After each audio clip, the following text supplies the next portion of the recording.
And we're ready, right? I think so. Did it say we're recording? I see a red yes, yes.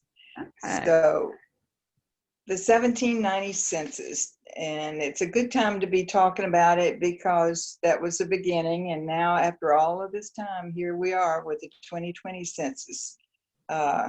So the 1790 was the first census of the United States. Before that, they had done several, I think up to 10 maybe, but they were colonial, British America. So that wasn't counted as our first official census. After many years of being in the country and fighting so many battles, including the Revolutionary War, the first president was named. George Washington, who all have studied about in history. He was the president from April the 30th, 1789 until 1797. Then he passed away in 1799. I guess it was pretty rough, all of this, getting it together. It was uncharted territory, and they had a new government to set up. The Constitutional Convention was held. The constitutional provision called for the first census in the United States in 1790, and then representatives and direct taxes shall be apportioned among the several states which may be included with this union, according to their respective numbers. The actual enumeration shall be made within 3 years after the first meeting of the Congress of the United States, and within every subsequent term of 10 years, in such a manner as they shall by law direct. It is indeed a historical phenomenon for a country to set out in the document which formed it the means and method of taking a census. Can you imagine what a job that was? But due to the very nature of the new government, it was a political necessity. The census day was August the 2nd, 1790. The first census began more than a year after the inauguration of President Washington and shortly before the second session of the first Congress ended. Congress assigned responsibility for the 1790 census to the marshals of the United States judicial districts under an act which, with minor modifications and extensions, governed census taking through 1840. In 1850, there were a lot of changes made. The law required that every household be visited, that completed census schedules be posted in 2 of the most public places within each jurisdiction, there to remain for the inspection of all concerned, and that the aggregate amount of each description of persons for every district be transmitted to the president. That in these days would not happen, because we would not want our information posted for the whole nation to see. The first census did just what it was designed to do. It counted the population, but within limited age categories by sex. However, it did go one step beyond this. It also listed the names of the heads of the families. And through several decades, the same pattern, basic pattern, remained unchanged with a few exceptions. The United States in 1790. In March 1790, the Union consisted of 12 states. Rhode Island, the last of the original 13 to enter the Union, being admitted May the 29th of the same year. Vermont, the first edition, was admitted in the following year before the results of the first census was announced. Maine was a part of Massachusetts. Kentucky was a part of Virginia. And the present states of Alabama and Mississippi were parts of Georgia. The present states of Ohio, Indiana, Illinois, Michigan, and Wisconsin were part of Minnesota, were known as the Northwest Territory, and the present state of Tennessee, then a part of North Carolina, was soon to be organized as the Southwest Territory. So you see, if you were looking for someone in one of these that you thought was in one of these states, it could actually be one of the states before it was changed to the state you think. Since 1790, the federal census had been taken every 10 years as the Constitution provided, right up to the present time. How fitting we're speaking of this in 2020, the year of the census. The first states included Connecticut, Delaware, Georgia, Kentucky, Maine, Maryland, Massachusetts, New Hampshire, New Jersey, New York, North Carolina, Pennsylvania, Rhode Island, South Carolina, Tennessee, Vermont, and Virginia. There were 17 states by then. However, states of Delaware, Georgia, Kentucky, New Jersey, Tennessee, and Virginia records were destroyed when the British burned the Capitol at Washington during the War of 1812. The schedules of 1790 form a unique inheritance for the nation, since they represent for each of the states concerned a complete list of the heads of the families in the United States at the time of the adoption of the Constitution. The total population in 1790, exclusive of slaves, was 3,231,533. The United States was the first country to call for a regularly held census. Governors were responsible for the enumeration in the territories, and U.S. Marshals were appointed to administer the census, and they appointed enumerators to try to make sure everyone was counted. The Marshals were paid $100, and the enumerators were paid $1 per 50 to 300 people enumerated. The enumerators were required to make 2 copies, one to be held by the clerk of the district court in their respective areas, and 1 copy was posted for people to see, as we said before. This practice ended with the 1850 census. Privacy and confidentiality are now paramount. The Census Bureau is bound by the Title 13 of the U.S. Code to keep your information confidential. There were 16 U.S. Marshals, 1 territorial governor, who conducted the first census. Can you imagine what a job that was? The Constitution required that a census of all persons, excluding Indians, not taxed, be performed to determine the collection of taxes and the appropriation of seats in the House of Representatives. The enumerators, or marshals' assistants, provided their own paper, except for the 1790 census of Massachusetts, where printed forms were used. The remaining 1790 enumerations were taken on papers ranging in length from 4 inches to 3 feet, and some were taken in the merchant's account books, journals, or ledgers, and others were bound with old newspapers, wrapping paper, or wallpaper. Wouldn't you love to see those? The original schedules of the first census are now contained in 26 bound volumes preserved in the census office. With all the different bits and pieces of scrap paper, they had to write down the census information. Because of this, volumes containing the schedules vary in size from about 7 inches long, 3 inches wide, and a ½ inch thick, to 21 inches long, 14 inches wide, and 6 inches long. A few are 3 feet in length, so have to be folded several times. In some cases, leaves burned at the edges have been covered with transparent wire to preserve them. I'm not sure what transparent wire is, but I would imagine it is the liquid that comes from the leaves, but I'm not sure. Carrying out the census in 1790 was difficult in a new country with little infrastructure and a widely scattered population. The census began on August the 2nd, 1790, and officially ended 9 months later, May the 2nd, 1791. Several states received extensions: Rhode Island, Vermont, and South Carolina, and the Southwest Territory. Despite the difficulties and challenges the United States Marshals faced, Secretary of State Thomas Jefferson put the first data tables in an official government document on October the 24th, 1791, and issued the final report in 1793 after South Carolina's count was completed. The United States had a population of 3,929,214.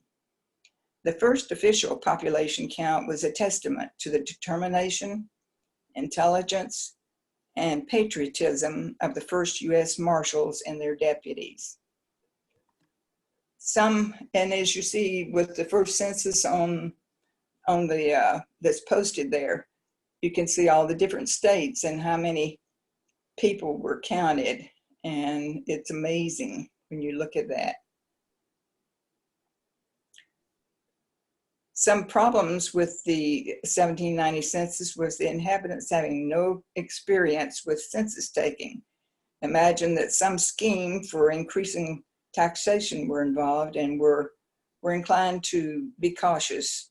They didn't want to give their information, but they finally did. I think there were also opposition to enumeration on religious grounds, a count of inhabitants being regarded as many as a cause for diving displeasure, or it just made them weary. The boundaries of towns and other minor divisions, and even those of counties, were in many causes unknown or not defined at all.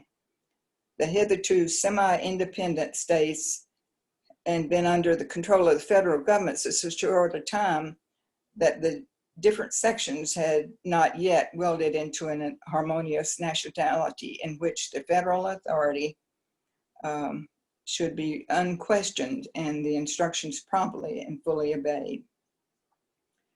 The Virginia colonial soldiers, the Virginia colonial militia, and colonies' only defense against Indian attacks, as there were many. So in the beginning, all of America was Virginia due to the fact that the soldiers were mostly from that area, so they protected everyone. President Washington, Vice President John Adams, and Speaker of the House, Frederick Muhlenberg, signed the 1790 Census Act, March the 1st, 1790. So when we search for information on the 1790 census to find if our ancestors were listed, we can better understand the times and what they accomplished. And that was much. They accomplished so much. It's amazing when you think of it. And Amy has all the pictures up there, and we have, do you have one I didn't see for the state, the counties, the states that were in 1790? Just this one. That was mapped out after the 1790 census.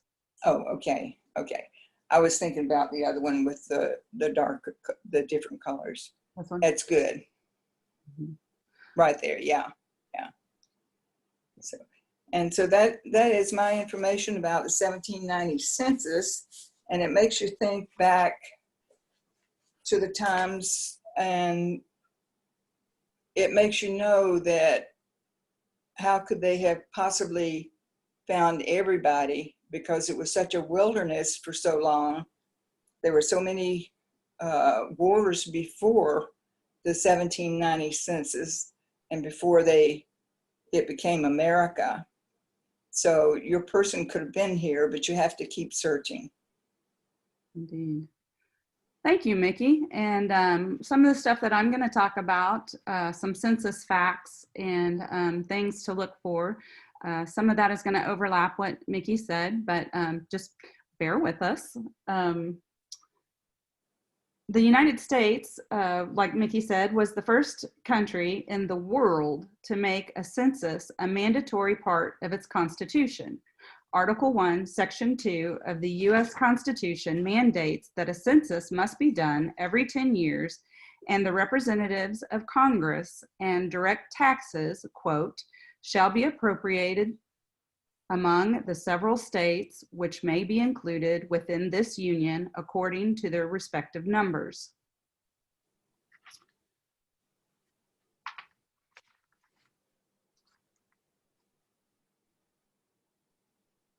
New York City,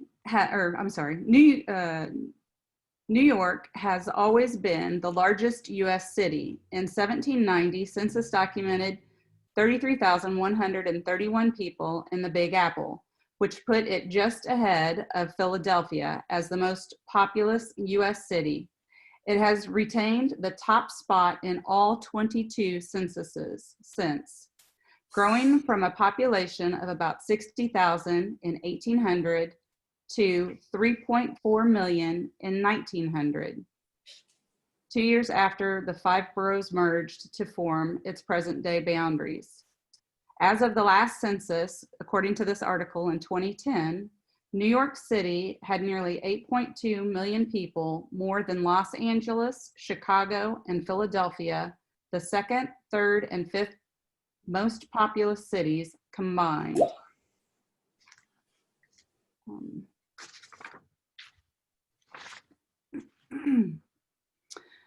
In searching the U.S. Census, clues to be found: immigration and naturalization of your relatives, home ownership, their literacy, the amount of literacy that they've gotten, which grade they completed, childbearing history, neighborhood makeup. And although you can infer family relationships through census entries, you will need to combine these with other records to truly reconstruct your family tree. The census, in the racial definition, had fluctuated wildly over time. During the first few censuses, the government essentially lumped the country into 2 racial categories, white and black. But from 1850 to 1920, with the exception of 1900, it enumerated mixed race mulattoes as well. Quadroons, defined as those with 1/4 black blood, and octoroons, defined as those with 1/8 black blood, were counted in 1890 and then never again. Meanwhile, those of Chinese, Japanese, and American Indian descent started being counted at various points in the late 1800s, and still to this day. For 3 decades, Hindu was a category, whereas a category for Korean was added in 1920, taken out in 1950, and then added back in 1970. A category for Mexicans likewise appeared on the 1930 census, only to be dropped immediately thereafter following complaints from the Mexican government. The most recent major change occurred in 2000 when it finally became possible to select more than one race. Censuses have been taken every 10 years since 1790.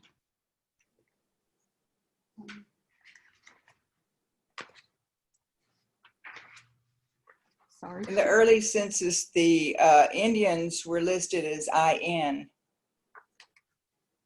Oh, that's right. When you're looking, if you have a native background, then yeah, you would look for IN. Thank you, Mickey. The census is not cheap for taxpayers, though I'm on the wrong one, sorry. I was gonna say, the 49th state goes first. On January 25th of the census year, enumerators begin with Alaska, the 49th state of America. Alaska's spring weather is to credit for this. In April, when the census begins elsewhere, Alaskans experience the spring thaw. Conclusions of winter. Many residents opt to travel elsewhere for a change of scenery, so the census is conducted before most Alaskans are away from home.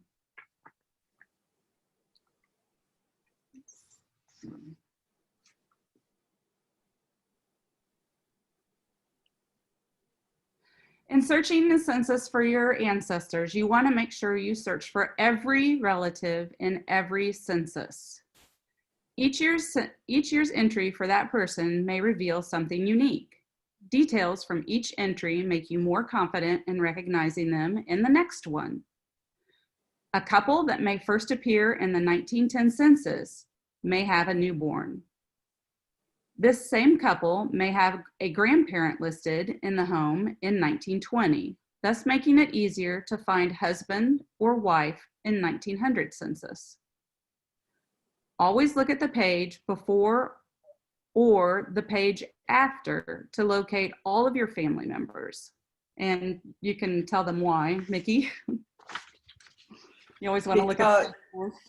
Yes, it's because it's so easy to think you have the right family when you don't. So you have to compare the children and their ages because there are many people with the very same name. It's amazing. And sometimes, of course, if let's see, Barbara Ann Smith, one 10-year period, she might be called Barbara. The next 10-year period, they might list her as Ann. So you have to look at all the different ways it could be written down. And there are many eras in the census. So you have to make sure you know that, because you think, well, that's not mine, that's wrong. But it could be yours, so you keep looking. And you always want to check the page before and the page after, because a lot of times the family is enumerated only partially on one page and continues on to the next. So we've both found quite a bit of family members that way by stumbling onto them by going to the next one. You also, right, and that a lot of times is caused by the index, which there are many eras. So don't just rely on the index, go on and look at the actual census. And like Mickey said, you always want to look for variations in the entries, especially during the 1900s. Relatives may be identified by first or middle names, nicknames, or their initials. Ages along with original birth dates could be reported inconsistently because the enumerators usually talk to whoever was the head of the household at that time. And if the actual head of the household was out doing their job, then that might be just somebody in the house, and they might not know the exact birth date of the head of the household who's not there present to speak for themselves. Name spelling, especially for immigrant families, may have been transcribed differently. There's a lot riding on the U.S. Census Bureau getting an accurate count of the population. The U.S. Supreme Court has ruled the federal funds and congressional representation must be based on the actual count for individuals within a district and not on any kind of statistical sampling technique that attempts to estimate the number of underreported people. Originally, there were 65 members in the House of Representatives. This number grew to 106 members after the 1790 census showed the nation had grown to 4 million people. The number of members in the House of Representatives continued to grow until 1911 after the results of the 1910 census, at which point the size of Congress was permanently capped at 435 representatives. Thus, areas of the nation that undercount people will not only lose federal funds, but will also have less proportional representation. And the 2020 census is suggested to be over 80 times the population of the 1790 census. Name variations that you're looking for while you're looking for your ancestors. Some genealogy websites like Ancestry will recognize those changes and list them on the right side of the page for you, kind of making a speculation and linking them compared to other information that is listed along with it as possibly being one of your relatives. So you always want to make sure you check all of their suggestions on the right. Most of the time, you will need to search several name variations on different genealogy websites, depending on their indexing and their search engines to locate an ancestor's entry. Anything else on that one, Mickey, or you want to go on to the next? Go ahead. Okay. This is just a sample of 2 names that are listed and all of the different ways that they had been listed in the censuses. So you can see, especially the one on the right, the differentiation in the reporting of the different names. They spelled phonetically, so they didn't know how to spell. Right, and they would, however it sounded to them. And if the person that they were talking to had any kind of speech impediment or something, that would totally work into how they wrote it down also. You want to read all of the entries entirely, even the neighbors. You can learn where their parents were from, if their career has changed, if they've always lived in the same place or moved around, how many children they had or still have. A lot of times they would list the children that they had, even though they weren't still alive. So then you could go and look at previous censuses for the previous children that are no longer enumerated on the census you're looking at. If the head of the household changed due to death or marriage, find that out. And if the other relatives or boarders lived with them. Read all of the entries entirely, even the neighbors. This can lead to additional relatives. People having last name of a wife's maiden name, which could take you down that other fork of your tree. Clues to childhood friends or sweethearts, and people you've heard about in stories past. You can find in maybe in that neighborhood and were enumerated along with your family at that time. A lot of them traveled together too, from state to state, and family members and cousins, and they all stayed together. Lucky enough to have a relative in a state census. Some census results had gone up in smoke. Early census records from several states, including Delaware, Georgia, Kentucky, New Jersey, Tennessee, and Virginia, have been lost in history. No one knows for sure what happened to them, but prevailing theory holds that they were destroyed with British forces torched Washington, D.C. when British forces torched Washington, D.C. during the War of 1812, like Mickey had mentioned.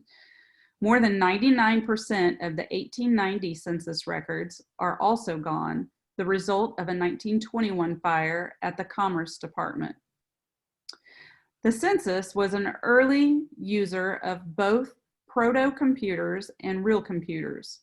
Statistician Hiram Hollerith began looking for a time-saving solution after census workers tallying by hand needed nearly a decade to process the results of the 1880 population count.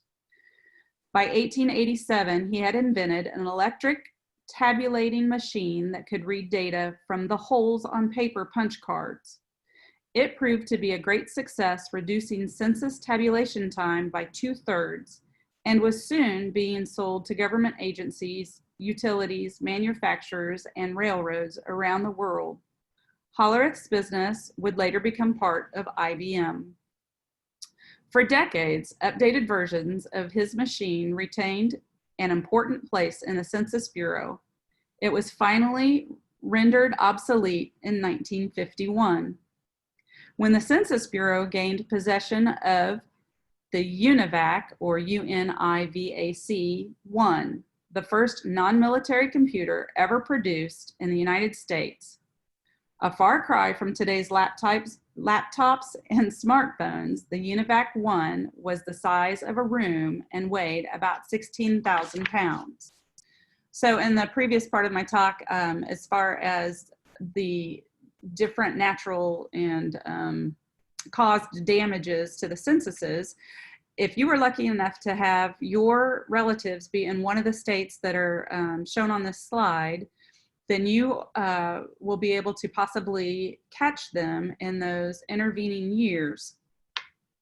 Here you have the states with the most censuses taken were Mississippi, Oregon, Washington, and Iowa.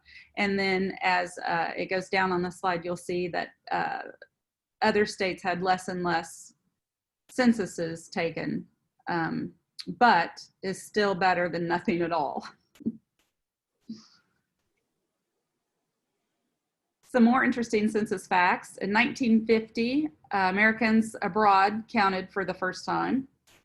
In 1990, the Census Bureau introduces a program called S-Night, and this is when they would take one night of the census counting and just count the homeless people, basically.